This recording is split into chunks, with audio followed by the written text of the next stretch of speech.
Ayan, magpapalit ako ng handle grip. Luma na, nahirapan ako magkalas niyan. Kailangan para maka-access ka, kakalasin mo pa yung ano dapat kalasin. Ayan, kakabit ko na bago. Yung pa rin, dati pa rin design na stock.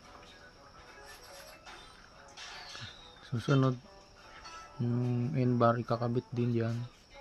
Yan na, bago na yung N-bar na yan, stainless din na yung kinakalawang. Yung ano, bago maluma sana yan, sana makabili ako ng ano yan, yung pinapaikot dyan na pang cover dyan sa handle grip. Kasi ngayon bago pa, antay muna akong budget pambili ng ano para sa handle grip na binabalot. Ano siya, nahirapan ako mag ano yan, baklas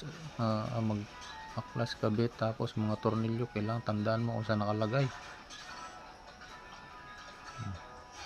Ayan na, ayan na siya. Salamat mga ka-viewers. Okay.